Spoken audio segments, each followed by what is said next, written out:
A listener note, this story contains adult content and language. If you're listening to this podcast, you might want to go back and start at episode 1. This is a story being told in chronological order. Therefore, if you come in at episode 2, you might miss some details or context that are pretty important to the story. From Exclave Media, this is The Sicario Effect. Okay, it's now March 5th, 2018.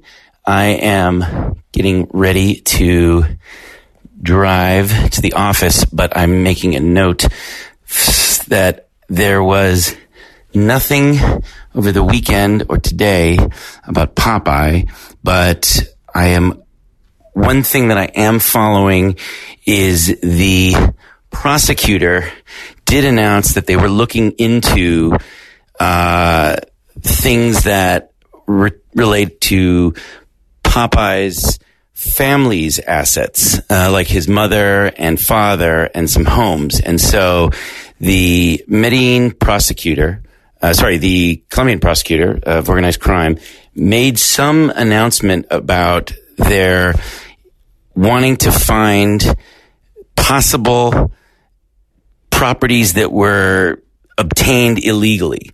That's the extent of it. But it doesn't seem like that big of a deal, and there's not that much more that I've been hearing about Popeye and, going back to jail. So it is weird, and I guess it's just we're at this place now where it seems to be kind of stopped. But I just wanted to make a note. Anyway, that's it. Okay. Se busca a Pablo Escobar. Recompensa 2,700. Con John Jairo Velázquez Vázquez. ¿Usted por qué se entrega de nuevo a la justicia? Porque no le debo nada a la... A Colombian hired killer known as Popeye has been released from prison. Hola guerreras y guerreros, yo soy su amigo John Jairo Velázquez Vázquez, conocido como Popeye. Alias Popeye, mi señora. Yo soy John Jairo Velázquez Vázquez Popeye, la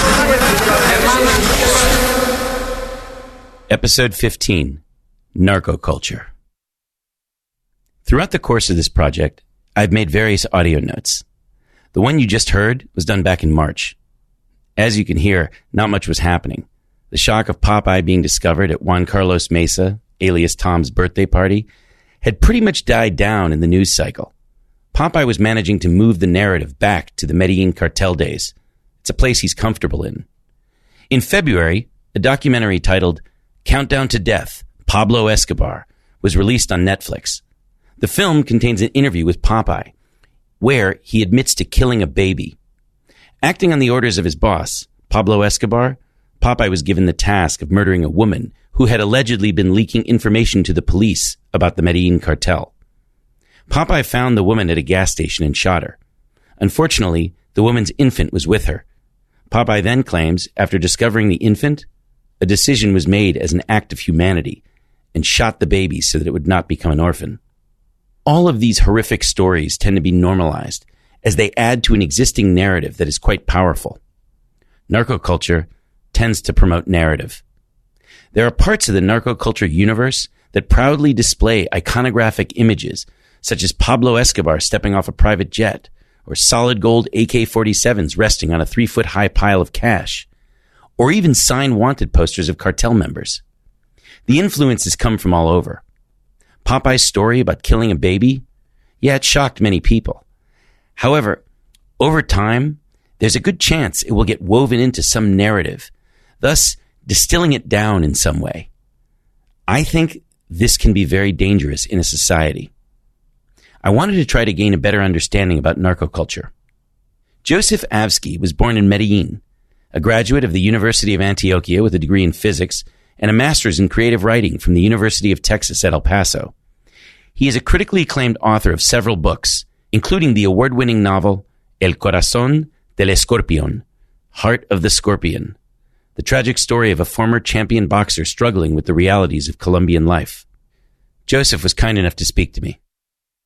One of the things that I wanted to talk to you about was narcoculture, because it's part of the bigger, to me, there's a very kind of challenging narrative out there. And what I decided, or at least what I came to the conclusion of with this podcast, was that this is, if you not even forget Popeye for a second, but if you look at what he represents, and then he's up there selling a narrative that is very powerful and very appealing across the world. This glorification, if you will, of Pablo Escobar, the Medellin cartel.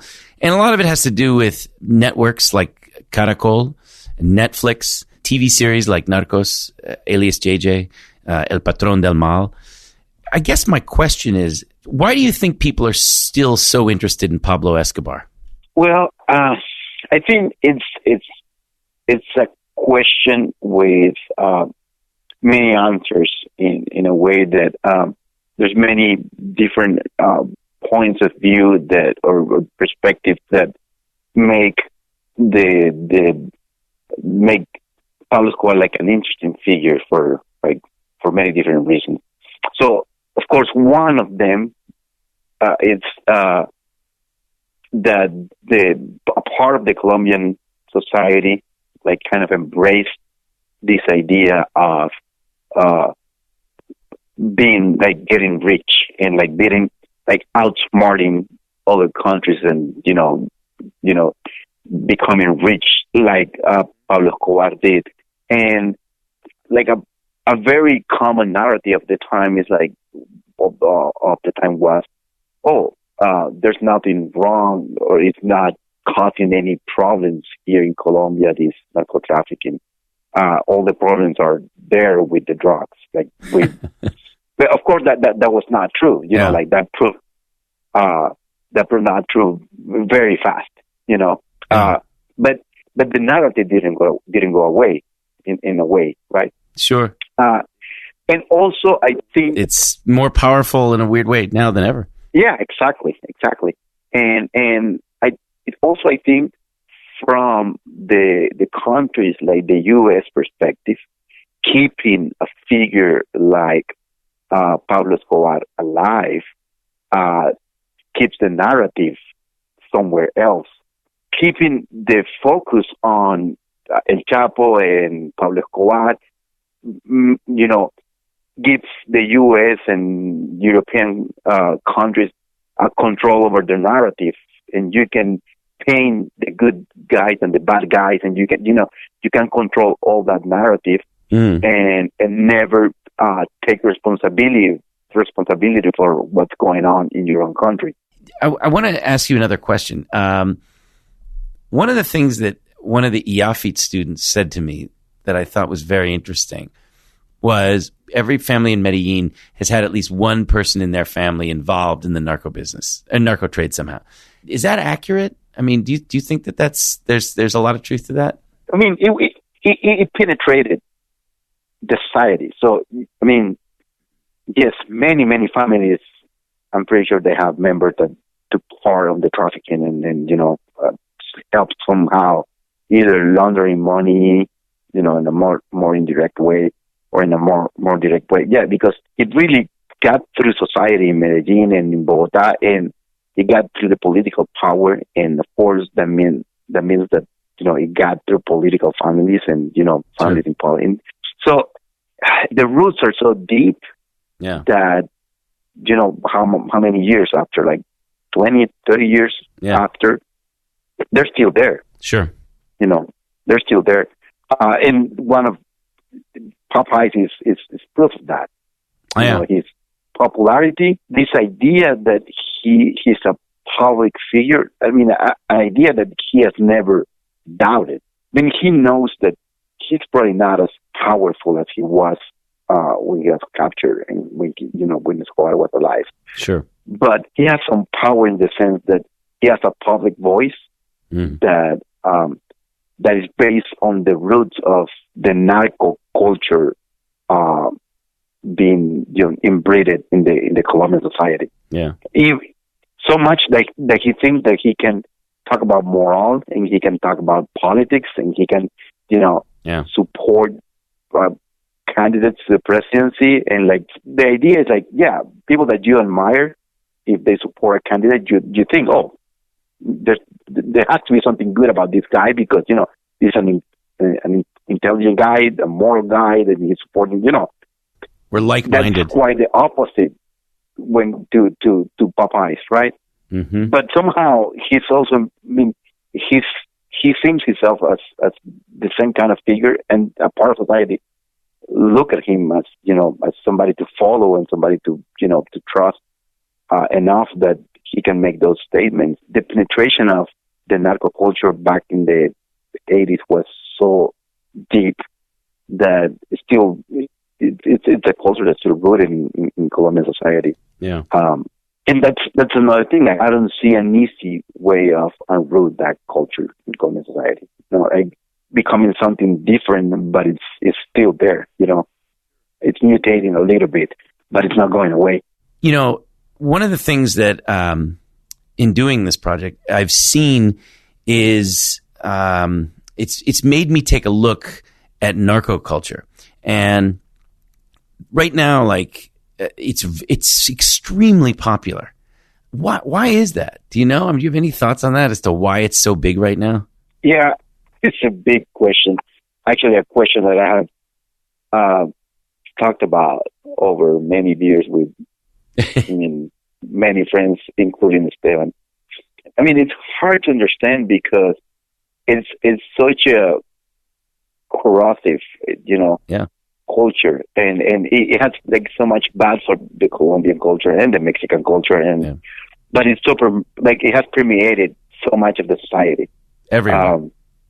Like, I remember, like, in the late 80s, early 90s, the rich kids from Medellin, they were trying to imitate the way these killers like Popeye and all those killers like from the Comuna spoke. Like, they were trying to imitate that kind of language that was associated with hitmen. And so, like, that kind of appropriation is hard to understand. Why would you like, or why would you want to be like a hitman? What do you see that is so attractive but obviously there's something that it calls the attention of the rich kids in Medellin. Like, as a Colombian, like, everywhere I go, everybody watches Narcos, and like they're crazy about Narcos, and like there's more people going to Medellin to see a narco tour than, I don't know, going to the Botero Museum or whatever. Probably has this feeling of violence that can be appealing, especially when society gets so controlled that all the violent impulses are suppressed. So probably that the narco culture offers like a liberation of that controlled violence in especially in rich societies, but not only in rich societies. And of course, for many people in Latin America, social mobility is not really offered by many means. Probably education is one of them, but it's probably the only other option, and it's probably not available to everybody for different reasons. So, it's an engine of social mobility. It's not an ideal engine of social mobility, but definitely it is. People would change their social status through trafficking fast, and I do think that it will be hard to sell the culture to, I don't know, to Sweden people because they have other means that are less dangerous, right? For social mobility. But there's so many aspects of the narco culture that are baffling to me. Like, I've thought about them many, many times, and I don't understand why they're so appealing. I can understand at a certain level why they're appealing, like social mobility and things like that. But there's many other things that I don't understand how people can be so enthusiastic about. And I don't mean you, like, I mean people in Colombia, about Popeyes. The only thing I can feel is repulsion, but many people actually admire him. Oh no, I've seen it. It's so as much as I try to understand that, I can't. I don't find any logical reasoning that can help me to understand that. Yeah, I asked one of the one of the people that I interviewed for Miafid, I asked them, do they view Pablo Escobar and Osama bin Laden the same way? And it was amazing because she immediately was like, no. And I just went, but just for a second, in weird way, Pablo might have killed more people, be responsible, I should say, for more people dying than Osama bin Laden.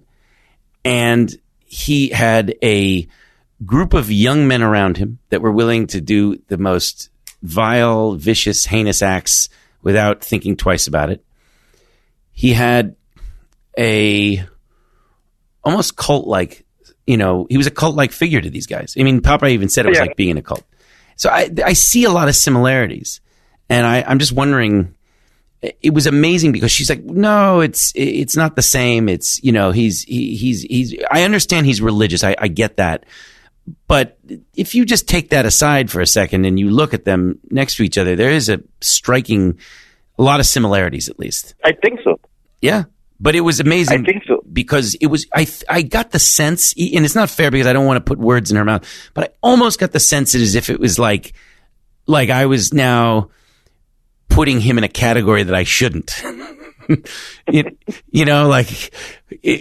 Somehow or another, he's not as bad as Osama bin Laden. And I thought, well, I mean, I've looked at Pablo Escobar for quite a while now, and I've come to that realization that I just don't see much of a difference, frankly. Yeah, I think they're very similar. I mean, they have created around them fanatism. Yeah. I mean, people that is willing to stop any way of logical thinking to follow, like, fanatism. That's the definition. Like you don't need any reason anymore to do something. You just committed to that. I said to Popeye, you follow. Not to interrupt you, I said to Popeye, I had interviews that I had watched where he said if Pablo Escobar came back today, he would join with him immediately.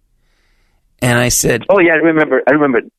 I think he said that in an interview when he was still in jail." Yeah, and I just said, I said, saying the things that you're saying now and calling yourself Popeye the Repentant, how could you? Yeah, I mean, would you still do that? He said, "Well, look," he said, "Yes, I meant it when I said it, but it's impossible for that to happen. So we know that can't happen." So, and I went, "Yeah, but." Okay, but I mean, it's a pretty powerful thing to say, and it's also showing no remorse or, it's a statement that's low. It takes a long time to unpack that kind of a statement. You're right. I mean, it's fanatics surrounded by complete fanatics. Yeah, like the way they have built the fanatism around them is different. I mean, one used religion and, Escobar used other means, but at the end, it's not a different result, It's the same thing, and like I remember before the same interview when he was still in jail, and I don't remember who interviewed him, and like he was already embracing that discourse of feeling sorry and being repentant and all that. Mm-hmm. And even in that interview, like my first feeling was he was not like he knew how productive. Assuming that role could be, but then he was all the time making statements that didn't support that discourse of, being repentant. Like that one, I remember like he said something like, "Oh yeah, we killed everybody in that plane because we wanted to kill one person or something like that," and it didn't matter because I mean we were willing to do anything like for Pablo Escobar. And I remember like the way he said that, like he was not showing any kind of remorse. Like you could tell that he would do it again if the conditions were, about the same condition. He speaks about it very nostalgic, and then he'll throw in a statement about, but I know it's wrong now or whatever, and it's just sort of like, yeah, okay. I don't know if you're aware of this. A restaurant in Singapore opened about it was over the summer. I can't remember exactly when. I think July, June or July, and it's called Escobar, and in Singapore. Wow. In Singapore. And I have pictures of the menu and the website and everything. And on it says, Escobar, join our cartel. There's the nachos they serve. There's the, the drinks that they make, the plato plomo. It says it on the menu too, plato plomo. I mean, and the Colombian government actually filed some kind of complaint with the Singapore Foreign Office in saying that this is just beyond inappropriate and insensitive, and and the restaurant's still open. They changed. The guy said that the owner said that they're not trying to offend anybody, but they took that name because it had the word bar in it, which I don't believe. And it's like this. There's like a whole industry out there. There's another one there's a hamburger place in Slovenia that just opened. I know this because we've looked at different places that are appropriating this as a means by which to package a restaurant or a business. And there's a hamburger place in Slovenia called Esco Burgers, but its theme is all like Pablo Escobar and the cartel. There's in Malta, there was another place, same kind of thing in British Columbia, I think it was Vancouver. Another place called Escobar opened, and it was the same thing. They had the guy on the menu was this, silhouette with the guy with the mustache and the hair parted. And, it's unmistakable who it is. When you see these things, I mean, as a Colombian, does it just, is it really painful to see these things? It is insensitive and a little bit offensive. And I mean, it creates, and it has created a lot of problems because it keeps spreading a stereotype that it's hurting Colombians everywhere. It's not only that the restaurant is open and people go and have a good time. They go and have a good time, and they reinforce stereotypes while they have a good time, and then they leave, and they're not even conscious of the stereotype that they have reinforced. But then the decisions, the comments or whatever, the decisions or their life is guided by those reinforced stereotypes. And I don't know, like some of them might not have power for anything, but one of the people that go to that restaurant can work, I don't know, in customs and border police, and so he has that reinforced stereotype when he's receiving the passport of a Colombian entering the country. Sure. And the older people going there, like when they meet a Colombian in a bar, they're more. They're probably gonna, like, more than before. They're probably gonna say, "Oh, do you have cocaine to sell?" or whatever, Sure. stupid joke that they want to do. So it's actually not just a symbolic gesture. It really can create uncomfortable situations for Colombians and can make things harder for Colombians. I'm not saying that they should close those places, and but definitely they probably wouldn't want their own culture to be used in the same way somewhere else. I think about it this way: if I saw a restaurant wherever that was Hitler's Cafe, I would be really upset at seeing something like that. Yeah. Well, just think about this. Do you think if I want to open a bar like with Osama bin Laden theme in downtown Manhattan, do you think I would be even able to open it, or the government would not allow me to open it? Right. You'd be shut down. So I'm certain of that. They would find a rule that would, yeah. They're not going to do that for a bar that has, Pablo Escobar theme, And like going back a little bit to the narrative, it's, if Pablo Escobar had never taken, like, especially by the U.S. as this figure and like put in the cover Time magazine or whatever, and, being addressed all the time and, made a pop culture, all these places wouldn't exist. There's so many conflicts and there's so many like maniacs right now, I don't know, killing people in Sudan and Myanmar and, I don't know, sub-Saharan Africa. Sure. But they have never been taken and made pop figures by the U.S. press and government, So there's not going to be restaurants about them. Mm. So, then they're going a little bit back to the narrative. A little bit, this is also a consequence of that narrative, in a way, not, I mean, it's also a consequence that he was rich and he was merciless and he was, as bad as he was and he was powerful and all that, of course, that it's also a consequence of that. But he was probably, he would have been probably a pure figure in internal conflict in a South American country, not the big figure that he is, that there are restaurants in, across the world. I wanted to mention one thing. I forgot about this. In the bar in Singapore, they have a wall that's painted as a fresco of the Last Supper, only Pablo is Jesus. I'm not kidding.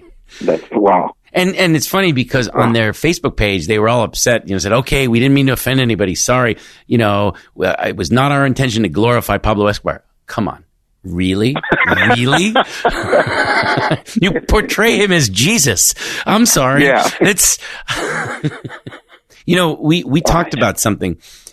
I also talked about it in the first episode a little bit. There's an American institution, magazine, Forbes, which it's amazing, I believe, that Forbes magazine, I don't think it was their intention, but they had a tremendous amount to do with propagating this narrative, because when they created the list, there was somewhere, some editor, some guy who thought, oh, you know what? If we're going to include the rich people, we need to include the people that are making their money illegally. And they included two of them were Pablo Escobar, who ranked very significant on the list, and also the Ochoa brothers were on the list as well. And for some reason, I think that because the magazine had this history of being so about American business and industrialists and titans and innovators and things like that, you didn't really read about drug dealers in Forbes. Or if you did, it was in a context that was very different. It was about money being spent by the U.S. government on drug extradition. It wasn't a specific. And then here are two guys on the list. And I think that had a tremendous, it was like a really big, significant flashpoint, if you will, in the whole narrative narcoculture thing, because everybody knows the Forbes list. It's just it's Esteban, he knew it. I mean, everybody knows there's that Forbes list. It's a weird thing. And yet it has a tremendous connection to narcoculture, in my opinion.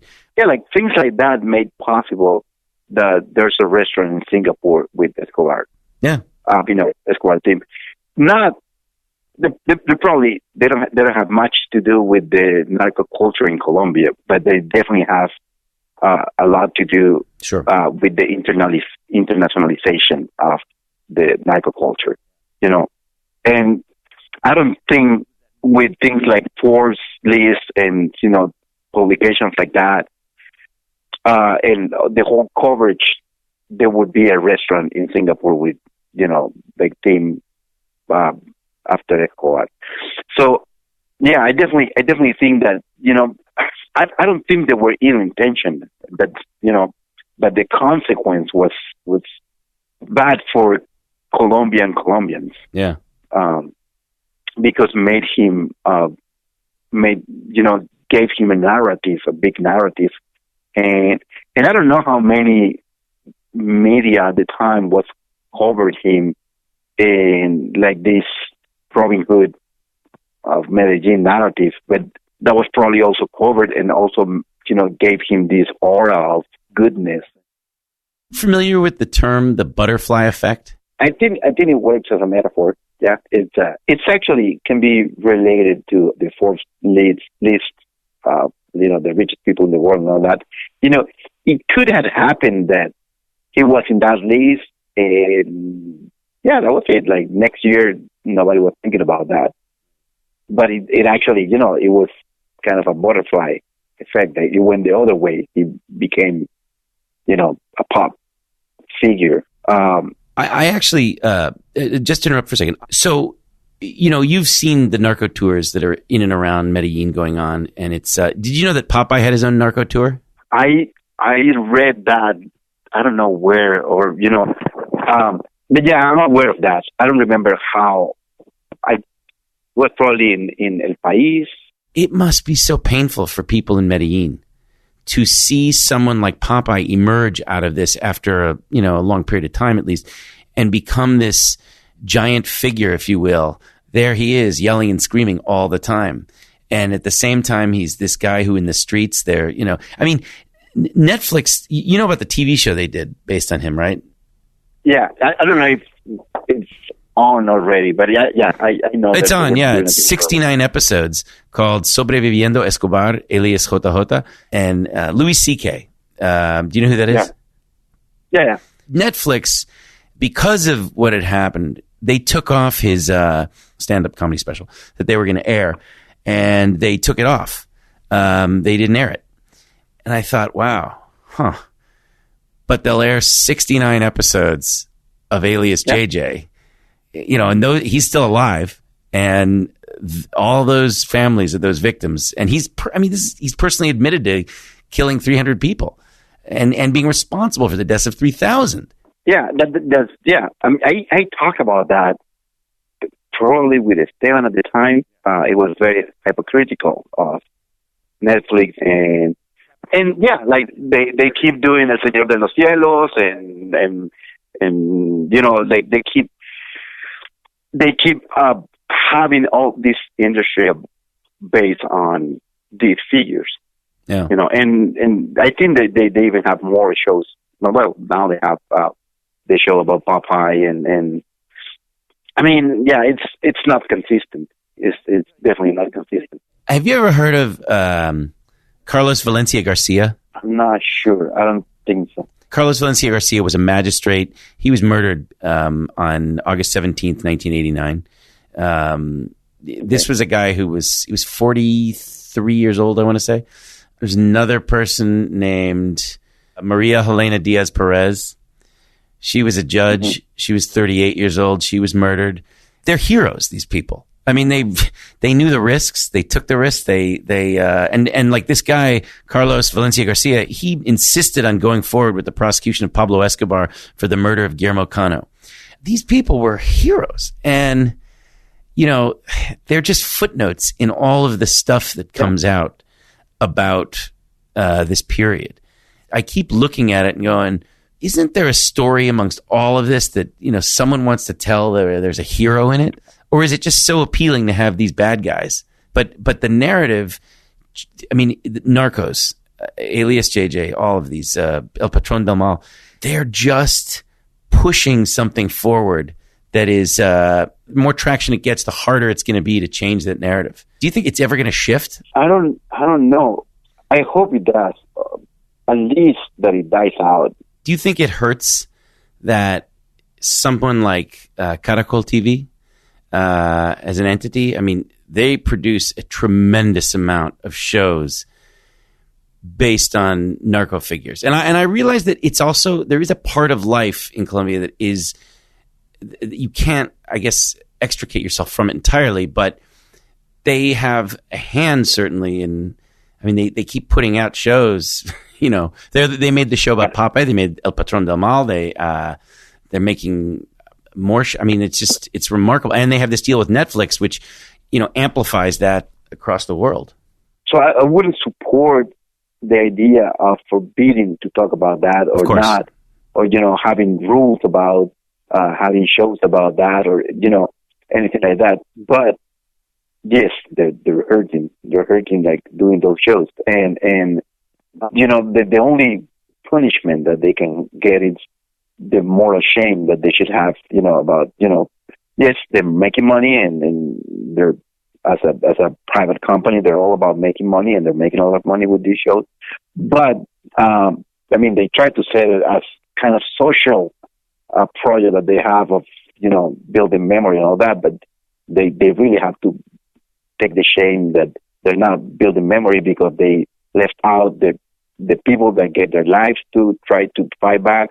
They're leaving out the victims. They're leaving out, they're focusing on the traffickers and the cartels, and they're not telling the stories of the. But as long as there's demand for that, they're gonna keep doing it. Yeah, and I don't see that changing. Do you think that they should tear down? I was talking to Esteban, and also Esteban's brother Juan Felipe. I was talking to him about this as well. There's a plan in Medellin now, I know, to tear down, for example, the Monaco building where Pablo Escobar used to live. And there's also a plan to tear down, I think, one other site. How do you feel about that? Because I have my own thought about it, but I'm curious to hear yours. I'd say, yeah, I would go for that. Like, I think that the Monaco building, it's a symbol of a way of living, and I don't think we should erase the memory of what happened back then, because like we were saying before, actually that's one of the problems in Colombian society, forgetting. But that building is not helping people remember the tragedy of the times. So as a symbol, it's not helping, to keep a memory of what we shouldn't repeat.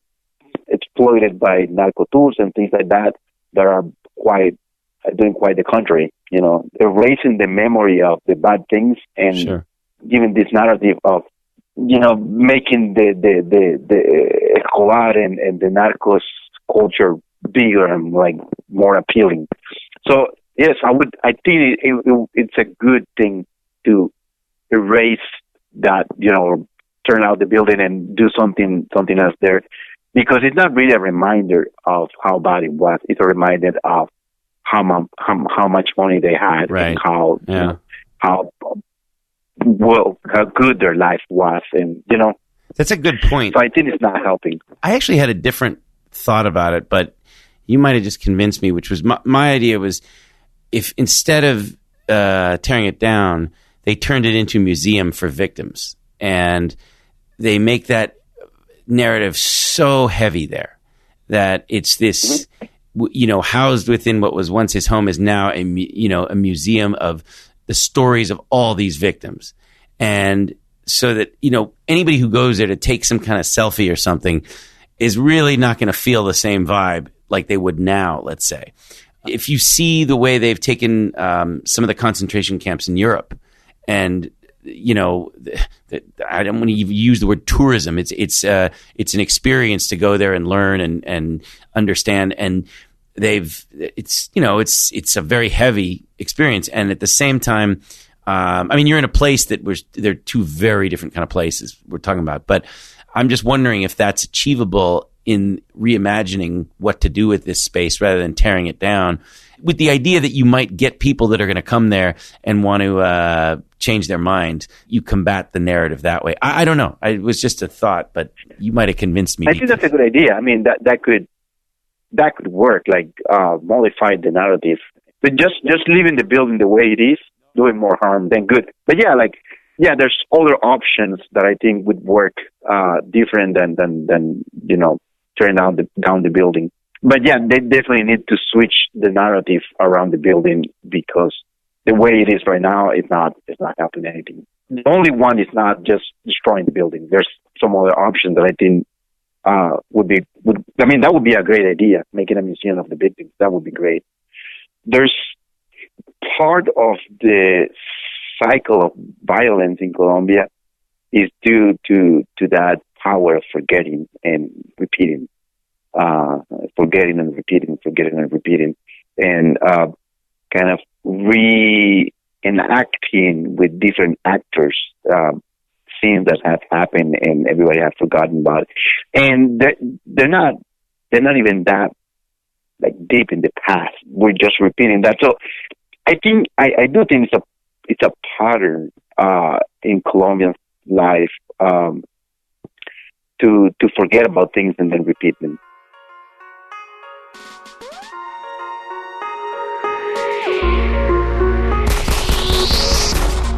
If you're enjoying the podcast, please subscribe, rate, and review. Seriously, it helps. I hate bothering everybody for this, but I gotta do it. Please visit our website for a full list of credits and some cool bonus materials, like photos, videos, and declassified documents at thesicarioeffect.com. If you're not sure how to spell it, it's the name of the podcast. Or you can follow us on Instagram at The Sicario Effect, or on Twitter at Sicario Effect. There is no the in the handle. And on Facebook at Exclave Media. I'm Jonathan Branstein, your host and writer. The show is produced by me, Caitlin Tyrrell, Ernie Hurtado, and Matt Olson. Our editor is William Broughton. Our engineer, sound design, and mix, Ernie Hurtado. Co-producer, Esteban Orozco. Music composed by Preston Nowakowski. Artwork, Juan Felipe Orozco. Additional music is composed by William Broughton. Interview translator, Alejandro Caseño. Additional translation, Juliet Restrepo, Cristina Madrid.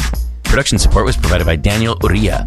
Special thanks to Laura Kate Jones, Mauricio Builes, Alejandro Brugas, Alejandro Doring, Alexandra Doring, Tim Fufus, Tom Freston, Ross Bernard, Kelvin Wells II, Saad Mohseni, Yoshi Obayashi, Jeff Frankel, Stephen Molina, and the fabulous Los Hermanos Orozco. Additional thanks to the Museo Casa de la Memoria in Medellin, the Ronald Reagan Presidential Library, the George Bush Presidential Library and Museum, Michael Pinckney, Mary Finch, Iafit Medellin, Luisa Garces. Also, please visit the Narco Tour project at narcotour.co. That's narcotour.co. This podcast is dedicated to the memory of Guillermo Cano, Anthony Bourdain, and Larry Bresner.